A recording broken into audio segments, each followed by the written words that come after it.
Good afternoon, class. We are looking at exam 3 review, chapter 3, differentiation rules, chapter 4, applications of differentiations, and here's the last part, 4.4, indeterminate forms and L'Hopital's rule, 4.5, summary of curve sketching. 4.4, indeterminate forms and L'Hopital's rule. Limits of the following forms are indeterminate forms.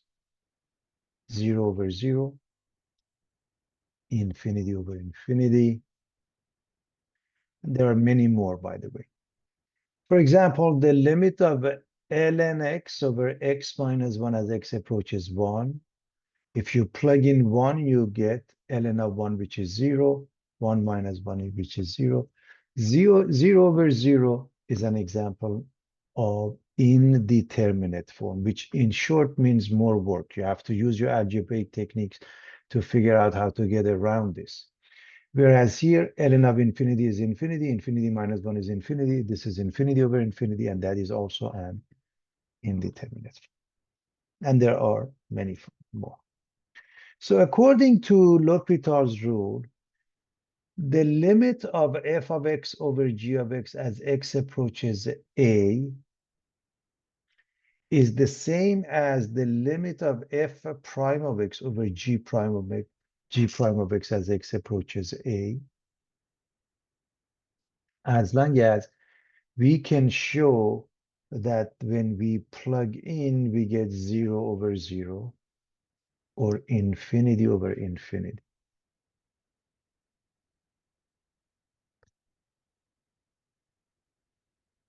So the limit of f of x over g of x as x approaches a, either you show that it's 0 over 0 or infinity over infinity, then you can use the L'Hopital's rule, which says take the limit as x approaches a of, replace the numerator with f prime of x, replace the denominator with g prime of x. Do not mix them up with the quotient rule. That's a different thing. So that's L'Hopital's rule. Indeterminate products, indeterminate form of type 0 times infinity, we are going to rewrite the product f times g as a quotient f over 1 over g or g over 1 over f, such that it either becomes 0 over 0 or infinity over infinity. Let's look at some examples to make some sense out of this. So going back to what we just mentioned, the limit of ln x over x minus 1 as x approaches 1, you replace it, you get ln 1, which is 0, 1 minus 1, which is 0. First, you have to show it's 0 over 0 or infinity over infinity before you use the L'Hopital's rule, because you have to show that you can use it. So according to the L'Hopital's rule, all you have to do, say it's the same as the limit as x approaches 1. Take the derivative of the numerator. ln x, the derivative is 1 over x, and x, the derivative is 1. Now, here's the notation that is used to represent the fact that you're using the L'Hopital's rule, or sometimes they use equality with the h at top. That is indicating that L'Hopital's rule is being used. In other words, take the derivative of the top, take the derivative of the bottom, plug in 1, and you get 1. Of course, simplified version of it.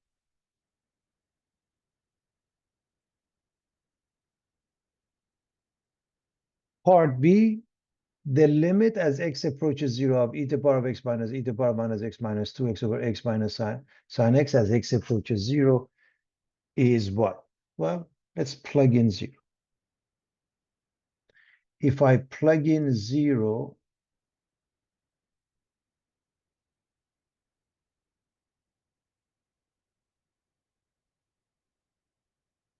I get the following. And I hope you realize this is 1 minus 1 minus 0 over 0 minus 0, which is 0 over 0. Because we showed it's equal to 0 over 0, now we can use the L'Hopital's rule. So to use the L'Hopital's rule, let me erase my work. We are going to differentiate the top as well as the bottom. So we are going to write the limit as x approaches 0. E to the power of x, the derivative is itself, minus e to the power minus x, the derivative is itself times negative, so it becomes plus e to the power minus x. This becomes negative 2. This one is 1 minus sine gives you cosine.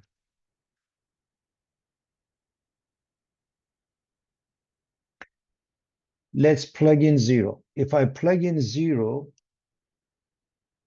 I get e to the power of 0 plus e to the power, and I put minus 0 on purpose. E to the power of 0 or minus 0 means the same thing. Minus 0 and 0 are the same, everybody. Minus 2 over 1 minus cosine of 0. So the numerator is 1 plus 1 minus 2, 1 minus 1. So it's 0 over 0, which means I'm going to do the L'Hopital's rule again, and you do it as many times as you want. But before you do that, you have to show that it's 0 over 0 or infinity over infinity. So I'm going to erase my work again. And I'm going to differentiate this. I'm going to use the L'Hopital's rule. So I use this notation to say that to my reader that I'm using the L'Hopital's rule, limit as x approaches 0. This one is itself. This one is itself times negative 1. So e to the power of x minus e to the power minus x. This goes away because it's a number and it becomes 0. 1 goes over minus. Cosine is negative, so it becomes positive sine x.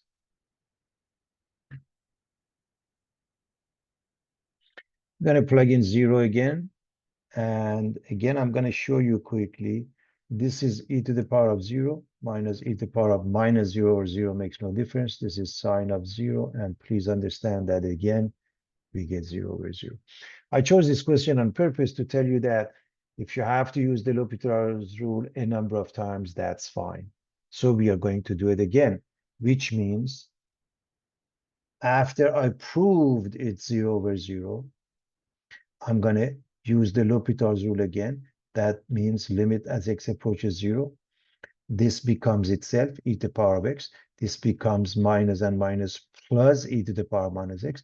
And sine gives us cosine x. Now, if I plug in,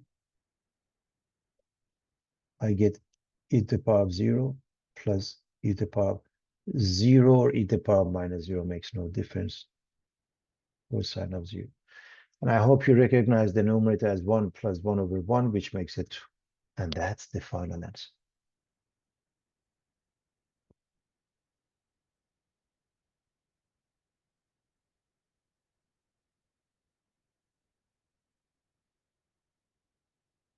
What about the limit of 1 minus sine theta over cosecant theta as theta approaches pi over 2? Simply put, plug in. So if I plug in, I get 1 minus sine of pi over 2 over cosecant of pi over 2. And sine of pi over 2 is 1, so I get 1 minus 1, which is 0. Cosecant is 1 over sine, and sine of pi over 2 is 1. So cosecant is also 1. So I get 0 over 1 or 0. In other words, you work it out and it gives you an answer. You're done. Whereas here, you have to work it out when it's 0 over 0 or over here, and you keep on doing the L'Hopital's rule. In other words, you cannot use the L'Hopital's rule unless you indicate it can no longer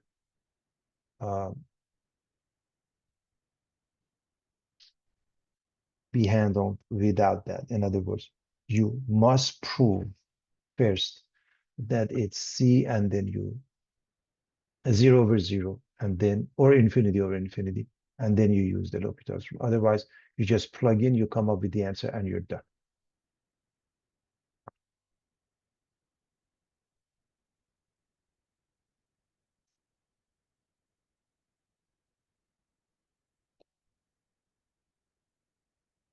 If I plug in 2, I get 2 squared, which is 4 plus 2. 6 minus 6 is 0. 2 minus 2 is 0. So I hope you can see it's 0 over 0. So what did we do before? We could factor this because x is approaching 2 and the denominator has a factor of x minus 2. Most likely, so does the top.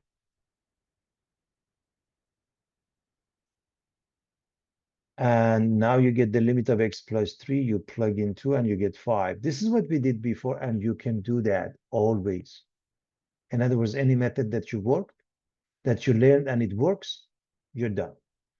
However, because it's 0 over 0, you can do also the L'Hopital's rule, which means we're going to write the limit as x approaches 2. We're going to take the derivative of the numerator. We get 2x plus 1, and the denominator is 1. So the top, the derivative is 2x plus 1. The bottom is just 1. If I plug in 2, I get 2 times 2, 4 plus 1, 5 over 1. The answer is 5. Either way, I get to the same answer. So the point being, you can use previous techniques or L'Hopital's rule. What about this? The limit of ln of squared of x over x squared as x approaches infinity. If I plug in infinity, square root of x, that means square root of infinity. That means infinity. Ln of infinity is infinity, so is x squared. So it's infinity over infinity. And because it's infinity over infinity, that means now I can use L'Hopital's rule.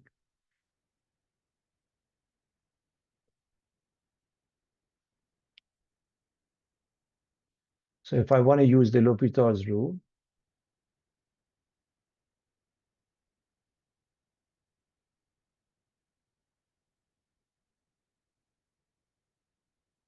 again, I show you the method that some students use, and that is just the way it is. They write this as 1 over square root of x, and then they differentiate it. By now, you probably know it's 1 over 2 square root of x, and the denominator is 2x. I don't like this method, but this is not that difficult, so I go with that. I'll show you the easier way in a moment. So the derivative of, so flip this over is 1 over square root of x, and the derivative of square root of x, or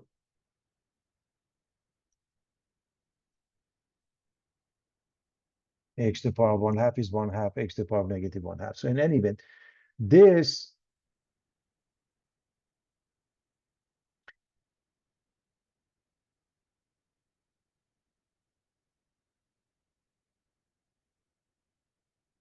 whole thing is 1 over 2x.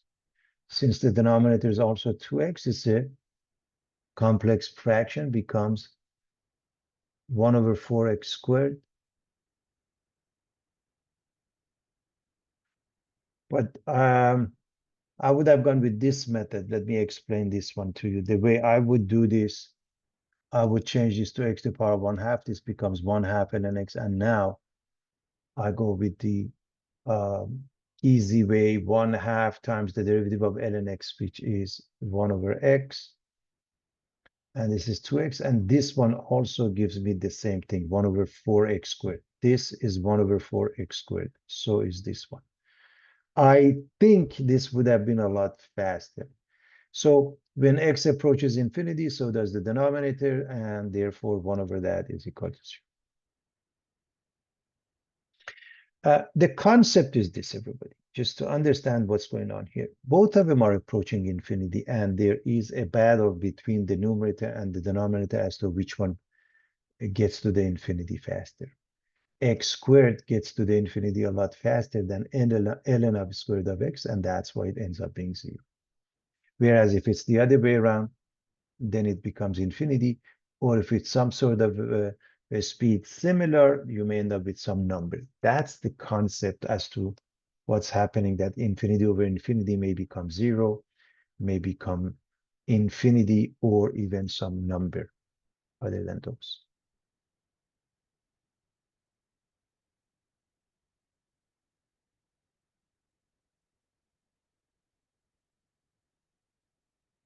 Find the limit of x times ln x as x approaches 0 from the right. Again, remember 0 from the right, and again, reminding you of the L'Hopital's rule. Now, the indeterminate products, indeterminate form of type 0 times infinity, rewrite the product fg as a quotient f over 1 over g or g over 1 over f to change it. Notice what happens here. If we replace the x with 0 from the right, this becomes 0, this becomes ln of 0 from there. Let me actually write that. So this becomes 0 times ln of 0 from the right. And I hope you remember that, of course, 0 is 0. ln of 0, if you look at the graph of a natural log, that is telling you that it's going down to negative infinity. So it's the product of 0 and negative infinity. And by the way, 0 times infinity or negative infinity makes no difference. It's still indeterminate form. So if we take one of them to the denominator, that becomes, in essence, infinity over infinity, by the way, or minus infinity over infinity, it doesn't matter. It is easier to take the x down rather than ln x, because remember, you have to take a derivative, afterwards. So I take the x down, becomes 1 over x. So this x is 1 over x. And now if I plug in 0 from the right, the numerator is still minus infinity. Now the denominator is positive infinity. And now, by the way, infinity over infinity or minus infinity over infinity makes no difference. I can use L'Hopital's rule. So to use the L'Hopital's rule, that means I'm going to write the limit as x approaches 0 from the right. I'm going to differentiate the numerator. ln x gives me 1 over x. And 1 over x, by now, we should know it's negative 1 over x squared, or work it out. I'm assuming you know it by now. So one more time. When I put this sign, I'm telling my reader that I'm going to differentiate the numerator and I'm going to differentiate the denominator. I'm using L'Hopital's rule. The limit of f prime over g prime as x approaches a. Now, this complex fraction, you can multiply the top and the bottom by x squared. You should have no problem as a calculus student to recognize this as minus x. So this is minus x. And of course, if you plug in 0, you get 0. And that's the final answer.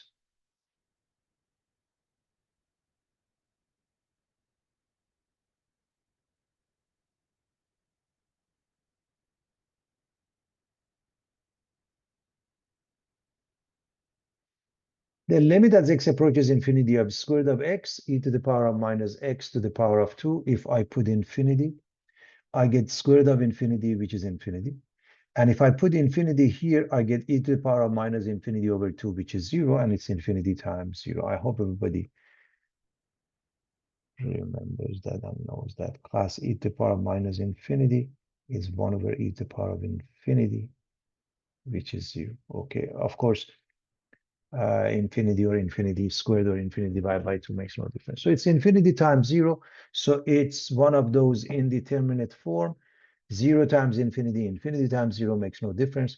We are going to use the L'Hopital's rule, but first we have to make sure we have the right to do so. We are going to take one of those to the denominator. And I hope you see that since this has a negative exponent, it's a better choice to take it down, make it positive exponent. And now, if you plug in, you get infinity over infinity. Because it's infinity over infinity, now we have a right to use L'Hopital's rule.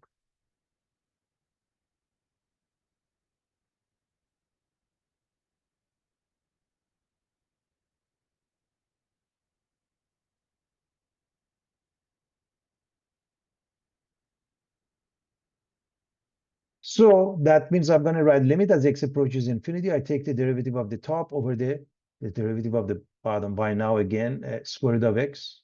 We've done it a number of times, so we can just say 1 over 2 square root of x. And e to the power of x over 2, remember, this is half of x, right? So the answer is itself. times 1/2. So the derivative of the bottom is itself times 1/2. So the numerator, 1/2 square root of x, the denominator itself divided by 2. Again, this notation is telling the reader that we are using L'Hopital's rule, everybody. So we need to simplify this complex fraction. First, since both of them are in the denominator, they cancel each other. So these two, the product of 1 and 1 becomes the numerator, and the product of these two pieces becomes the new denominator, square root of x times e to the power of x over 2. Now, if I replace the x with infinity, this becomes square root of infinity. This becomes e to the power of infinity over 2. Each one is infinity. 1 over infinity is 0.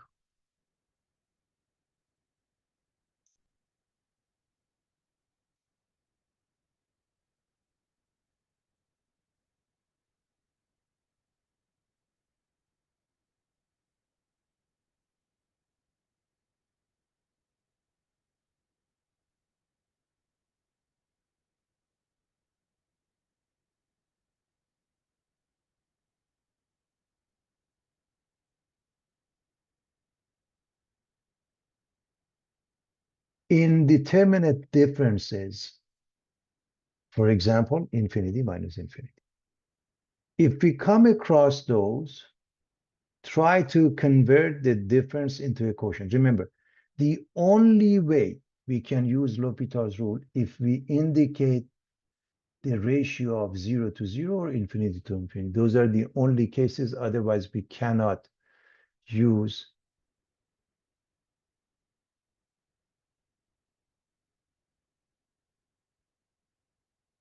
L'Hopital's rule.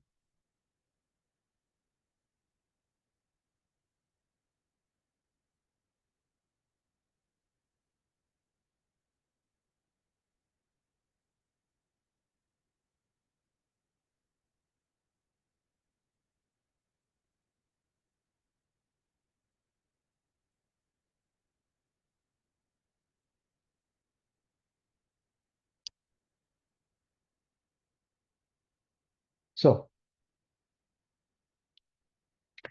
try to convert the difference into a quotient by using a common denominator or rationalization or factoring out a common factor so that we have an indeterminate form of type 0 over 0, infinity over infinity. The bottom line is whatever you have, so be it, it has to be changed.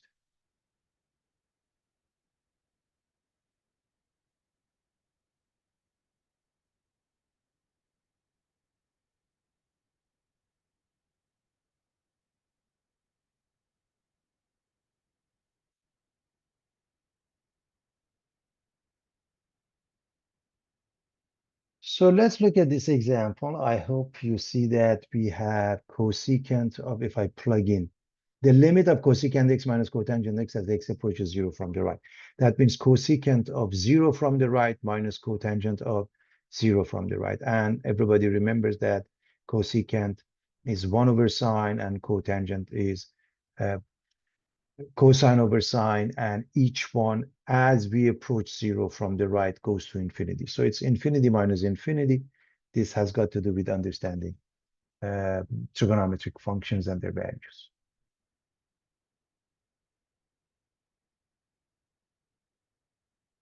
So the methodology is what I just said.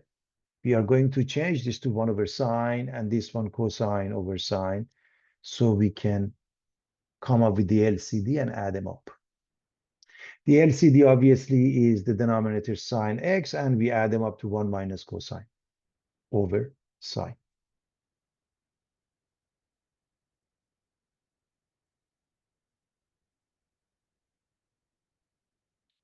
Now, if I plug in 0, cosine of 0, we should know it's 1, so we get 1 minus 1, 0. If I plug in 0, let me just do that and then I erase it. So if I plug in, I get 1 minus cosine of 0 over sine of 0. which is 0 over 0. That indicates we can use L'Hopital's rule on that. So first we have to prove that the result is either 0 over 0 or infinity over infinity. Then we can use the L'Hopital's rule. Otherwise, it's not acceptable, everybody. So having said that, let me erase my word. So the limit as x approaches 0 from the right, we're going to differentiate the top, we're going to differentiate the bottom. The top cosine gives you negative sign, this makes it positive sign, and the denominator sign gives you cosine. So we have sine of 0 over cosine of 0.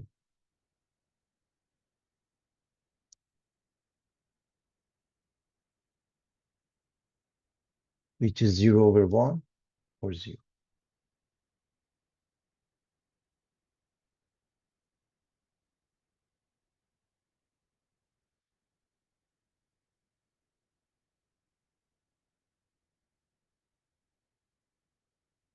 The limit of natural log of x to the power of 7 minus 1 minus natural log of x to the power of 5 minus 1 as x approaches 1 from the right.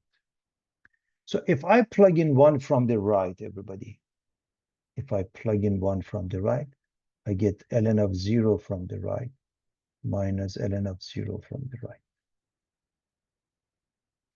Because this is 1 minus 1, but it's a tad larger than 1 because it's 1 from the right, okay? And each one, as you know, it's negative infinity. Negative infinity minus negative infinity means, in essence, infinity minus infinity class. So what's the technique? Reminding you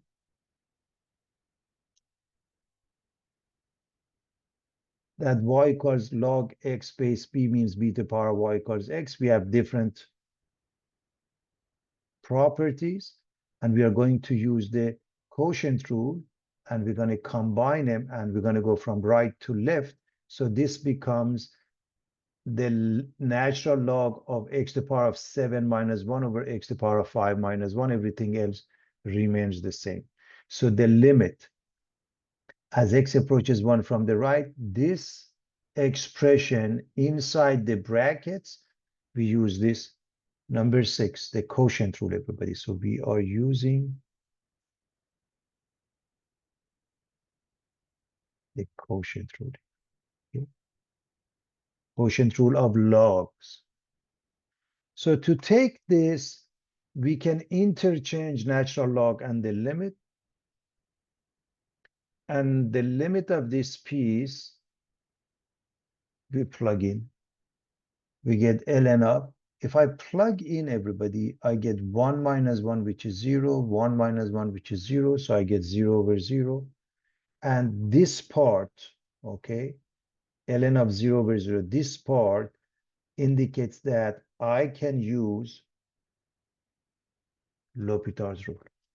So because it's 0 over 0, I can use L'Hopital's rule on that. So I'm going to keep the natural log, and I'm going to use the L'Hopital's rule on this limit, because this limit is 0 over 0. So I'm going to write natural log, limit as x approaches 1 from the right. I'm going to differentiate the top, 7x to the power of 6. I'm going to differentiate the bottom, 5x to the power of 4. And if I plug in 1, I get 7 in the numerator and 5 in the denominator. So it's ln of 7 over 5, and that's a precise answer. And as you recall, we keep the exact answers always.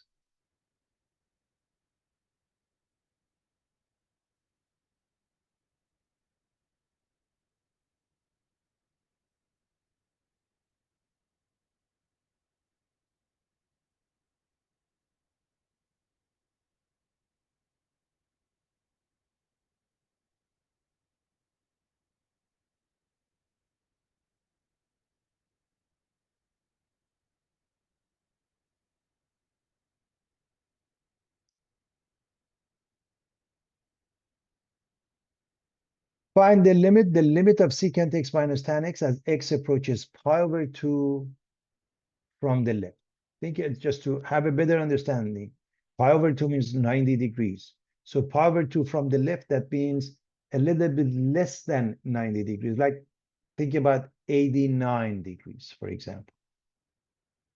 So what happens to each case? First, notice that secant x goes to infinity and tan x goes to infinity as x approaches pi over 2 from the left. And if you, again, remember secant is 1 over cosine. Tangent, I hope you remember it. The graph of tangent, one way which is easy to remember it, looks almost like a y equals x cubed, okay? And it has a vertical asymptote, a complete cycle, x equals minus pi over 2, x equals pi over 2. That helps to see. So the limit is indeterminate form of infinity minus infinity. So we have to use some sort of a technique. And the moment you hit trigonometric functions of the form, you go with sine and cosine. So you change this to 1 over cosine, you change this to sine over cosine.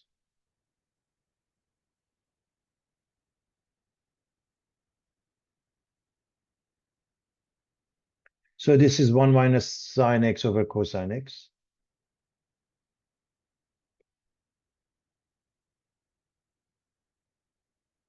Now, if I plug in pi over 2, let's actually do that. So if I plug in pi over 2, I get 1 minus sine of pi over 2 over cosine of pi over 2. And sine is 1, cosine is 0. So I get 0 over 0, which means since we proved if we plug in, we get either 0 over 0 or infinity over infinity, now we can use L'Hopital's rule, which means we are going to differentiate the top and the bottom. So therefore, limit as x approaches pi over 2 from the left, the numerator. 1 minus, 1 becomes 0, minus, sine becomes cosine. So minus cosine x. The derivative of cosine is minus sine x. So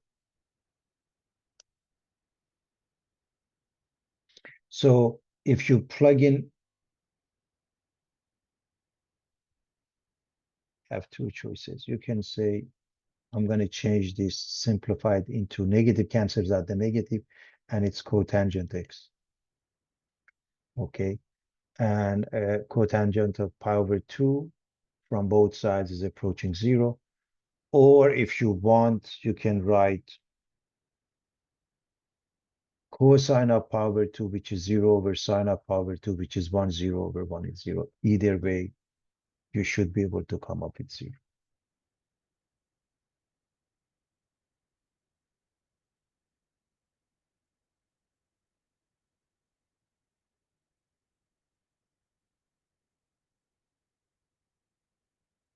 So before we move on, again, there are various types of indeterminate forms that we show the result is somehow 0 over 0, infinity over infinity, and L'Hopital's rule can be used. Here's another one. Indeterminate powers. Several indeterminate forms arise from the limit of f of x to the power of g of x as x approaches a. Limit of f of x as x approaches a is 0, limit of g of x as x approaches a is 0, so we get 0 over 0 to the power of 0. If one of them is infinity, one of them is 0, is infinity to the power of 0. If one of them is 1, the other one infinity or negative infinity, we get 1 to the power of infinity and 1 to the power of negative infinity. These are also considered indeterminate forms. And remember, indeterminate, simply put, means, okay, more work, some sort of algebraic technique. So what is the technique in this case? Each of the three cases can be treated either by taking the natural log. So you let y be f of x to the power of g of x. If you take the natural log, g sits in front, becomes g of x ln of f of x. I hope everybody can see that. If I take the natural log of both sides, ln y becomes g of x ln of f of x.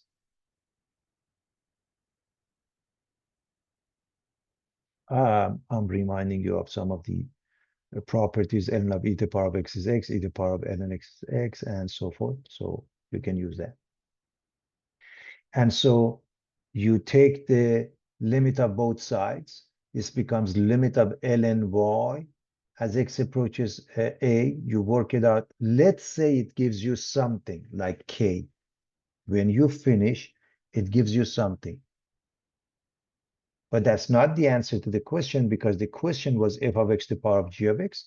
So the limit of that would be e to the power of k. In essence, going back to this format. So the limit of ln y as x approaches a, if it happened to be k, okay, then the limit of f of x to the power of g of x becomes e to the power of k.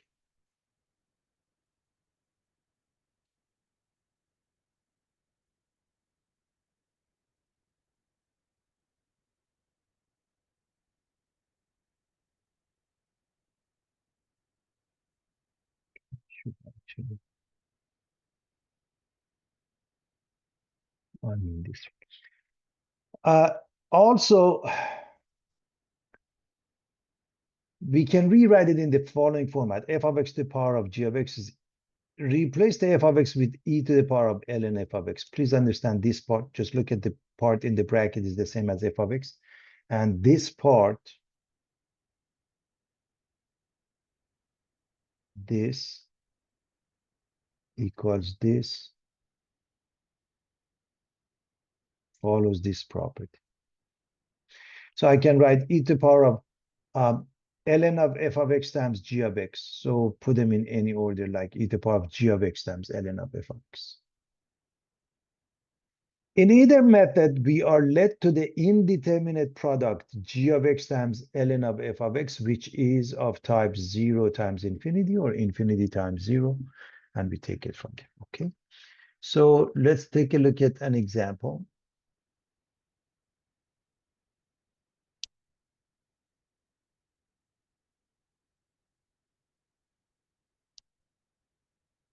The limit of 1 plus sine 4x to the power of cotangent x as x approaches 0 from the right.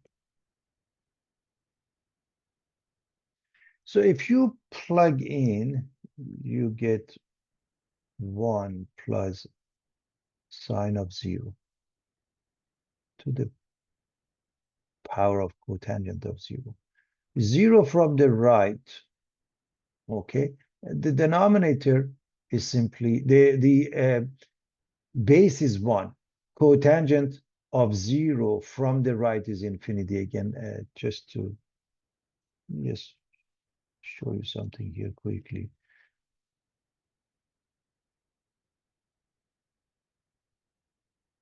This is the graph of y equals cotangent x. This is x equals 0. This is x equals y. Okay. The reason I'm giving you the graph, because it will help understand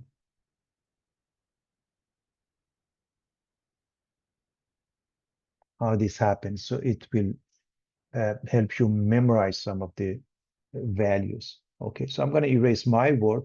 And so what I'm saying that this is 1 to the power of infinity. That's what I'm saying. So let me erase my work, because we don't need that anymore. Just wanted to show you that how we could easily come up with the answer by noticing that. All right, so we are going to call this expression something. For example, y. Let it be y. This expression, let y represent 1 plus sine 4x to the power of cotangent x. And if you take a natural log of y, which means natural log of this, cotangent x sits in front.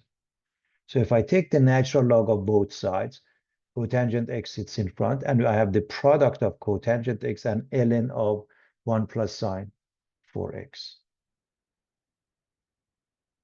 And remember, as far as the limit is concerned, this is cotangent of 0 from the right, and this is ln of 1 plus sine 4 times 0 from the right. This is ln 1, this is cotangent, okay? This goes to infinity, this goes to 0. So it's the product of infinity and 0 in some order. So I'm going to take this down and write this ln of 1 plus sine 4x. Instead of cotangent x, I'm going to divide by tan x. Please understand, I changed the cotangent x to 1 over tan x. And now, as far as the limit is concerned, the limit of ln y as x approaches 0 from the right is the limit of this expression as x approaches 0 from the right. And if I plug in 0, I get ln 1, which is 0. I get tan 0, which is 0. So if I plug in 0, this becomes 0, and this becomes ln 1. ln 1 is also 0. Because I proved it's 0 over 0, now I have a right to use L'Hopital's rule. So I can't emphasize this enough. For you to use L'Hopital's rule, first you have to show one of the two. It's either 0 over 0 or infinity over infinity. And so we are going to use L'Hopital's rule.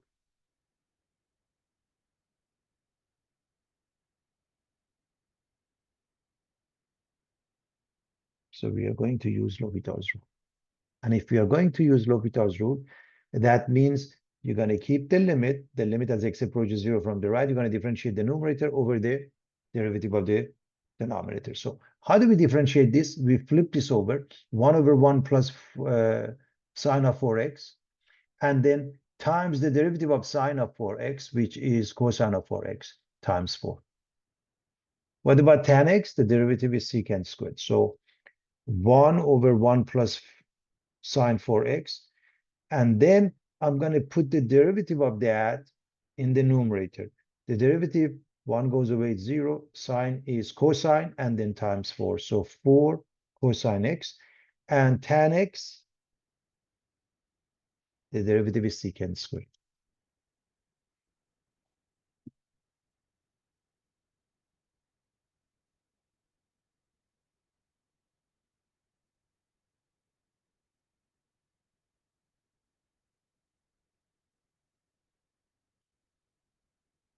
All right, let's plug in. We are going to replace the x with 0.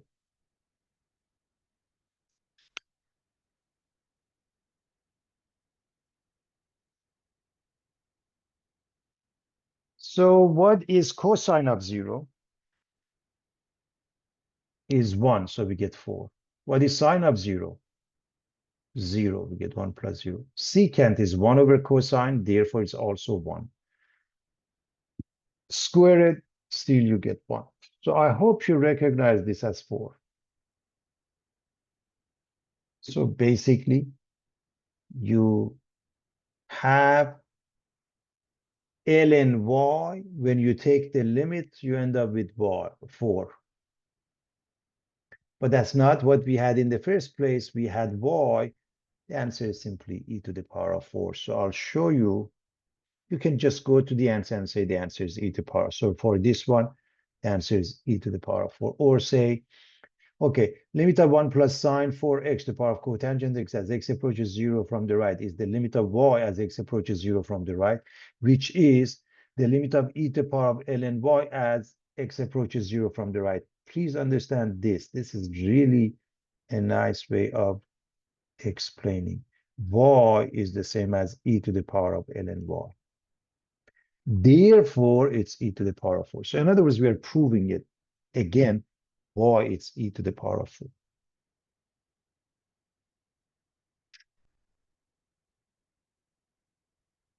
So in short, when it comes to L'Hopital's rule, you have to manipulate the given such that the result is either 0 over 0 or infinity over infinity before you can use L'Hopital's rule. 4.5, summary of curve sketching, definition, vertical asymptote short VA, horizontal asymptote short HA.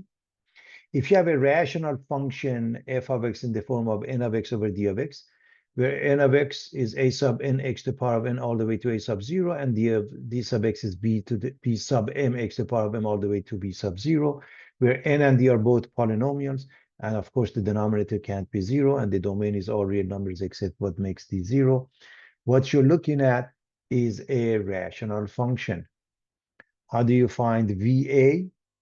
X equals A if the limit of f of x as x approaches a from the left, okay, is negative infinity or positive infinity, or the limit of f of x as x approaches a from the right is negative or positive infinity. In short,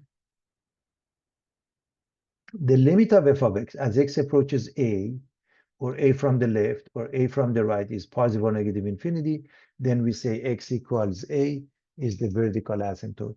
And as you all know, the simplest way of doing that, just set the denominator equal to 0. That's how we do VA's, vertical asymptotes.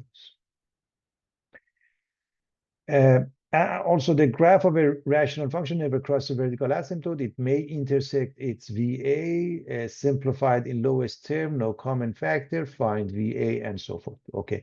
What am I saying here? I want to make sure everybody understands what's going on. If you're graphing a rational function, the very first thing is to make sure it's in its lowest term. If it's not, and you set the denominator equal to 0, you may not have all the VA. Some of them may not be. So if there's a common factor between the top and the bottom, you have to drop it. It does affect your domain, but the entire thing, the original function, but not the VA. Definition: horizontal asymptote, HA of the curve y equals f of x is y equals L. If limit of f of x as x approaches minus infinity or infinity is L. That's the precise definition of a horizontal asymptote in calculus. The graph of a rational function, how did we do it in pre-calculus? May or may not cross a horizontal asymptote. HA is the limit of f of x as x approaches either positive or negative infinity equals L. The line is y equals L.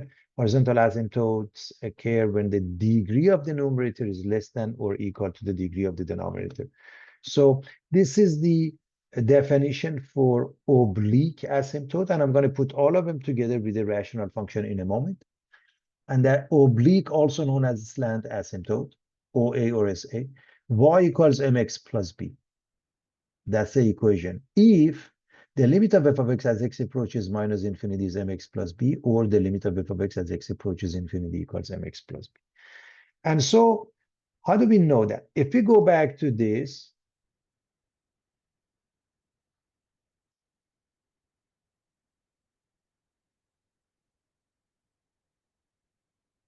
the degree of the numerator is n, the degree of the denominator is m. If n is less than m, horizontal asymptote has the equation y equals 0. I hope you remember that from pre-calculus. I'm going to go over it one more time. If n equals m, then the leading terms take over. They have the same exponent. They cancel each other. So y equals a sub n over b sub n. If n is precisely m plus 1, that means there is a difference of 1. The numerator has a degree which is larger by only 1, precisely 1. Then if you do long division, synthetic division, you get mx plus b plus some remainder over d sub x, d of x, and r is of degree 0 is a number. OA, oblique asymptote, is y equal to mx plus b. So this is the synopsis of how you find asymptotes, and we had seen most of it in previous courses. So first, let's remind everybody of dividing and division methodology and synthetic division and so forth. So f of x divided by d of x is q of x plus r of x over d of x. Here's an example. What we want to mention is the following. Division of a polynomial by x minus k. If the degree n polynomial q of x is divided by x minus k, then the quotient polynomial q of x has degree n minus 1. The remainder r is a constant and may be 0. The complete quotient for p of x over x minus k is in the form of p of x over x minus k equals q of x plus r over x minus k. So for example, If you have 3x cubed minus 2x plus 5 over x minus 3, remember this is degree 3, this is degree 2. This is called the dividend. This is called the divisor. You do the process. You get the quotient, 3x squared plus 9x plus 25, and you get the remainder. This is the fractional part of the quotient. So this is the remainder. Again, this is the divisor. This is one way to write.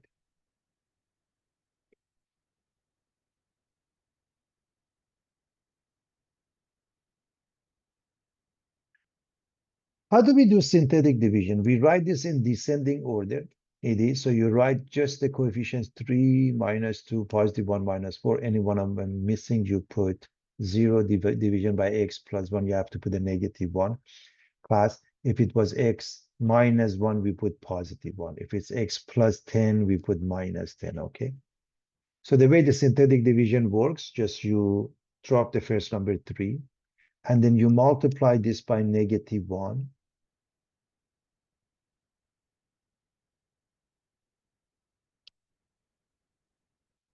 You get negative 3. You add these two, you get negative 5. Again, you multiply by negative 1. Add these two, you get 6. Multiply by negative 1. Add these two, we get negative 2. That's synthetic division. And so the division results in 3. Remember, this is x cubed, so we go down by 1 degree, 3x squared minus 5x plus 6. And then this is the remainder. You can say plus minus 10 over x plus 1, or you can say minus 10 over x plus 1. Either way is fine, as long as you're comfortable with the concept, you're in good shape. So we want to find all asymptotes for the function x squared minus 4 over x minus 1. The very first thing is to make sure it's in lowest term. And it is, there's nothing in common. By the way, the numerator is x minus 2x plus 2. So there's nothing you can do to put that in lowest term. VA clearly is x equals 1. And there's no horizontal asymptote. Why is that? Again, these are some definitions. Just reminding you. VA, the fastest way, set the denominator equal to 0. That's your VA, vertical asymptote. Horizontal asymptote, the degree of the numerator is 2. The degree of the denominator is 1. There is no horizontal asymptote. Because the difference is precisely 1, we have slant asymptote or oblique asymptote. So we have to divide this one by any method. You can do the synthetic division. You can do the long division. So remember, if you, again, reminding you of the long division, you divide this one by this one. You get x. You multiply by this. You get x squared minus x. You subtract from the top, and you get plus x. You bring the negative 4 down, because these two cancel each other. And now you divide the first one again by the first one. You get 1. You multiply 1 by x minus 1, you get x minus 1. You subtract, and these two cancel each other, and you get negative 3. So f of x is x plus 1. This is the same as x plus 1 plus negative 3 over x minus 1. So y equals x plus 1 is your slant asymptote. Again, just to remind you of what we did previously.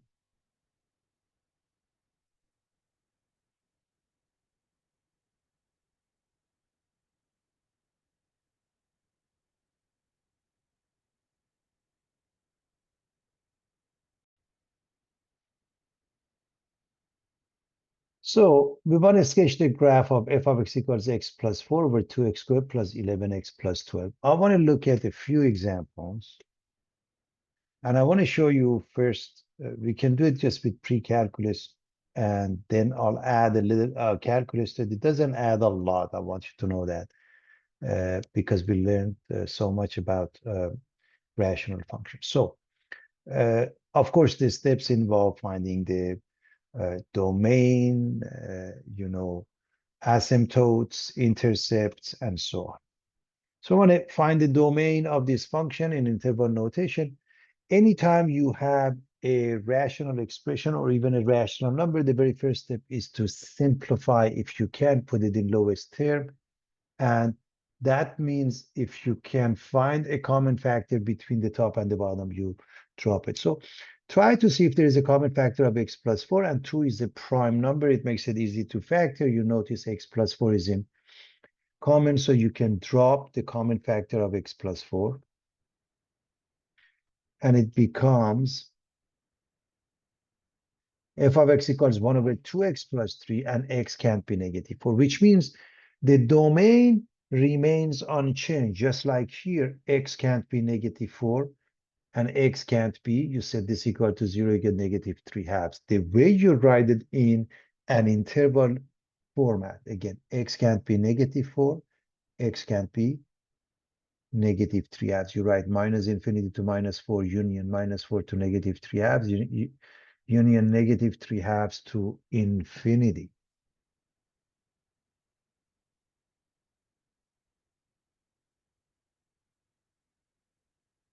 Now,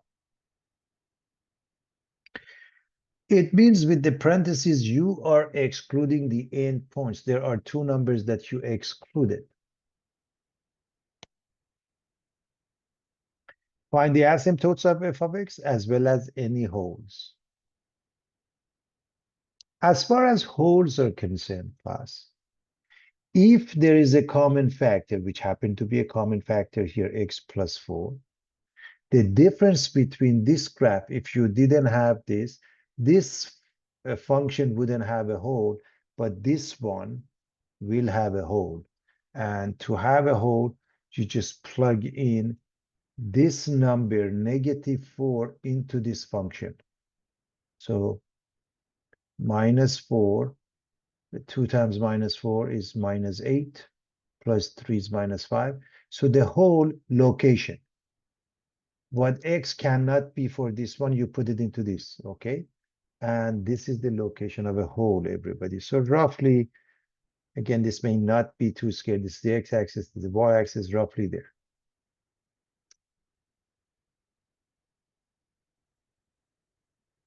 VA, x can be negative 3 halves. Notice x equals negative 4 is not a vertical asymptote because it's a common factor between the numerator and the denominator. There's only one vertical asymptote, x equals negative 3 halves.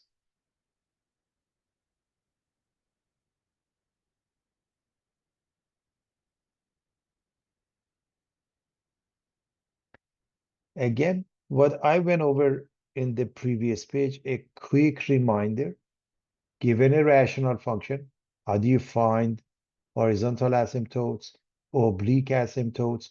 If n is less than m, horizontal asymptote y equal to 0. If n equals m, the leading coefficients take over. And if it's precisely m plus 1, you do either long division or synthetic division, and you find the slant asymptote.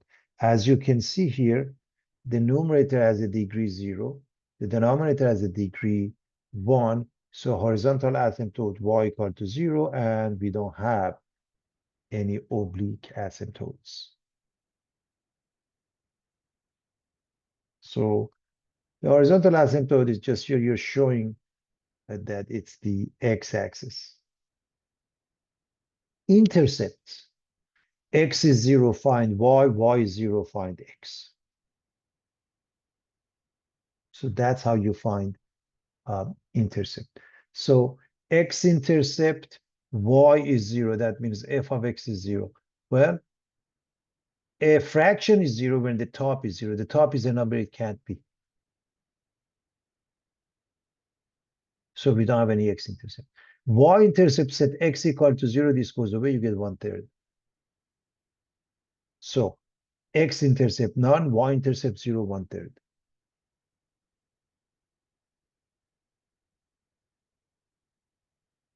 So that's roughly 0, 1/3. Yeah, this is 1, remember that. Locate at least one point on each side near the vertical asymptote. Whenever you want to graph a rational function, a couple of points will do the job. Notice you have this horizontal asymptote, you have this vertical asymptote. So you have two sub-intervals. On the right side, it either looks like that or like that. And since you have this one, it has to look like that. On this side, either looks like this or looks like this. And that's why you can just pick some easy point. For example, if I put -2 here, I get -4 and 3 is -1. 1 over -1 is -1. If I put -1 here, -2 and 3 is +1. 1 over 1 is 1. And so we get those 2 points and sketch the graph. By the way, you should always see if the graph, you set that equal to horizontal asymptote, and we already established it can't be 0. That's why didn't worry about that. So this is what we did previously. It was very straightforward, and we're going to continue looking at the same, steps, and we're going to add to that. For example, in the case of this example, f of x is x minus 1 over 2x plus 1, we are going to go through the same process, and we are going to add calculus. So you see what it does for us. So intercepts, okay, x-intercept y is 0, y-intercept x is 0. So if we set y equal to 0, remember a fraction is 0 when the top is 0. X minus 1 is 0, and it gives you 1, 0.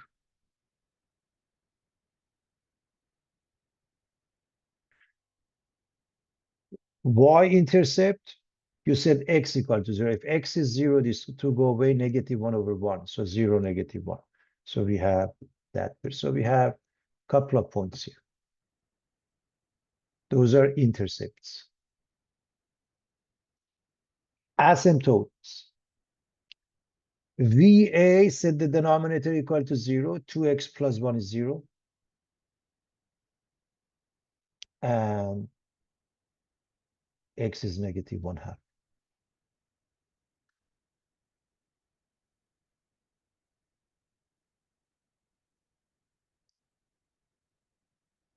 Horizontal asymptote.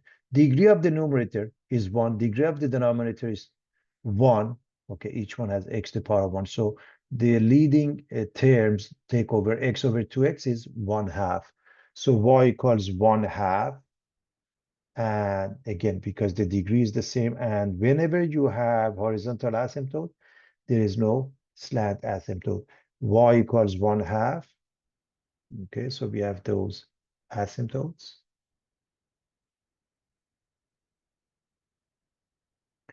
Derivatives and domain.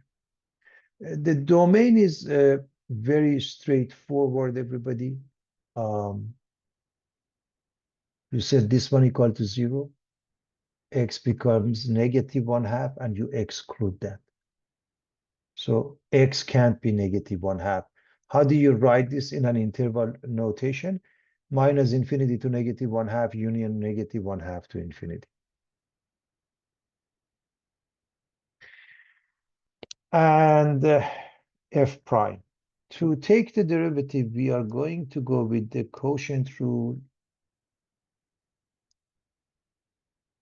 F prime g minus g prime f over g squared. So the top gives me 1 times 2x plus 1 minus the bottom gives me 2 times x minus 1 over 2x plus 1 squared. So f prime g minus g prime f over g squared. And we have 2x plus 1 minus 2x plus 2. So 2x plus 1, I did that right. So 2x and -2x cancel each other. So the numerator is 3 over 2x plus 1 quantity squared. We are going to do the sine graph, number line from negative to positive infinity. We have x, we have f prime of x, and we are going to put critical points where f prime is 0. It's never 0 because the numerator is a number. Where f prime doesn't exist, when the bottom is 0 at x equals -1/2. So again, class critical point, CP, you said the denominator equal to 0, 2x plus 1. Let me just write that 2x plus 1 is 0. That means x equals -1/2. That's how we get this, okay? And to the left of -1/2, of course, like -1 to the right, let's say 0. And if you plug it into this, no matter what you plug in, of course, x can't be -1/2. No matter what you plug in other than -1/2, because you square it, you get positive. 3 is positive over positive is always positive. So that means it's always increasing, but you can't write it's increasing from negative to positive infinity.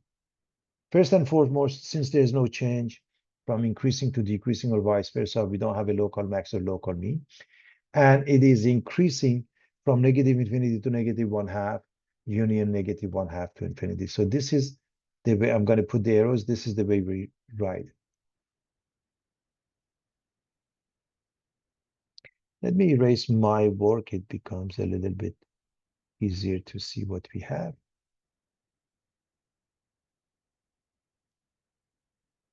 And now we are going to go with the second derivative to see what's going on with concavity.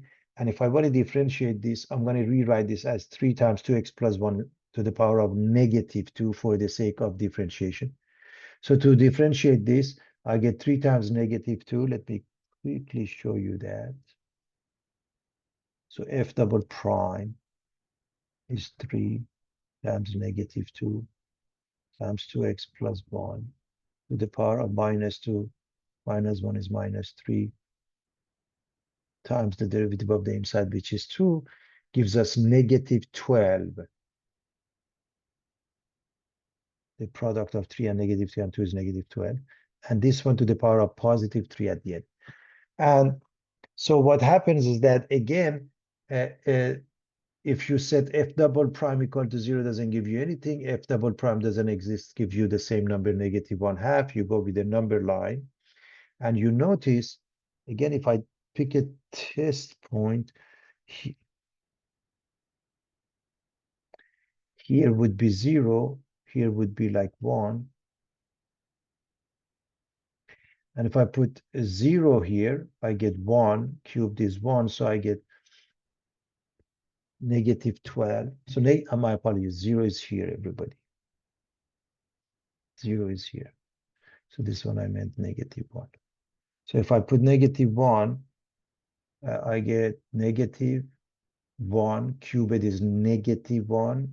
The ratio of two negative numbers is positive. If I put 0, I get positive here, but -12 over that makes it 0. So positive means concave up from -infinity to -1/2. And negative means concave down from -1/2 to infinity. Now, there is no inflection point because although there is a change, everybody, -1/2 is not part of the domain. So for it to be an inflection point, the function must be defined at that point. In other words, you would have to put the -1/2 into the original function, which doesn't give you anything. So yes, the change occurs, but there is no IP, short for inflection point. And so you have those 2 points, okay? We need one more point, but you should always check if f crosses its horizontal asymptote. How do you check that? You set the function, which is x minus 1 over 2x plus 1 equal to the horizontal asymptote. The equation of horizontal asymptote is 1/2. Set the two equal. If we do the cross product, everybody,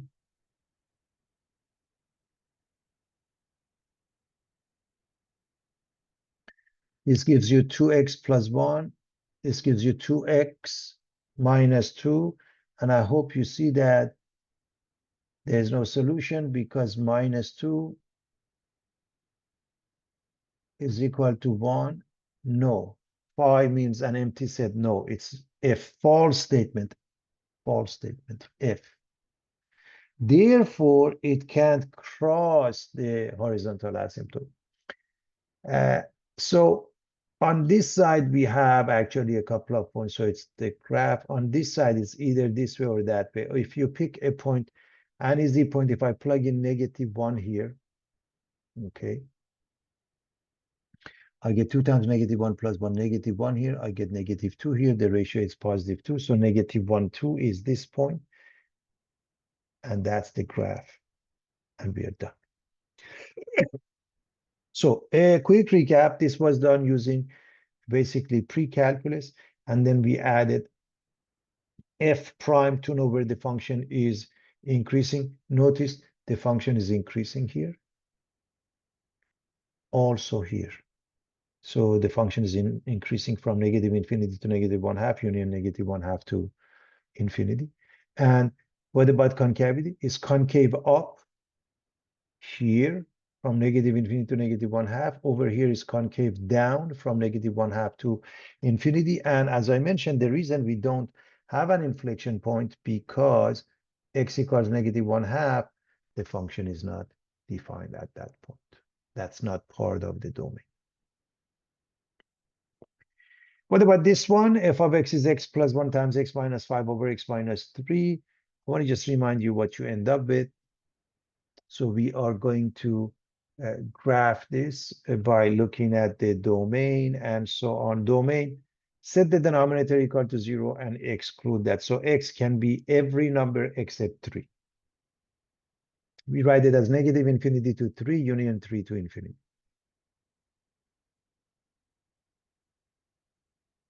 Asymptotes. And if there is any hole, there is nothing in common between the top and the bottom, so there are no holes. But the vertical asymptote, the denominator equal to 0, x minus 3 is 0, that means x equals 3. And again, why there is no hole?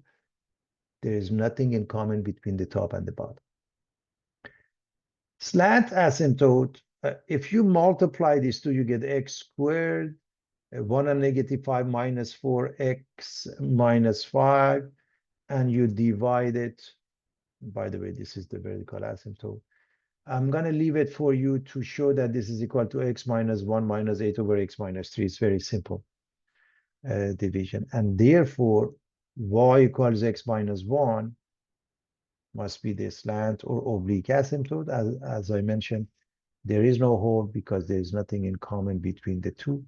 So y equals x minus 1, like 0 minus 1 and 1, 0. Those are the two pairs. And you can see those two pairs and your slant asymptote of y equals x minus 1. Intercepts. If you want to find x-intercepts, you set the denominator equal to 0, you get -1, 0, positive 5, 0. So -1, 0 is here, positive 5, 0 is here. Remember, a fraction is 0 when the numerator is 0. That's what we're saying. The y-intercept, you set x equal to 0. So if I change the x to 0, I get positive 1 times -5, which is -5, over 0 minus 3, which is -3. So -5 over -3 is positive 5/3. And here's the location of the y-intercept.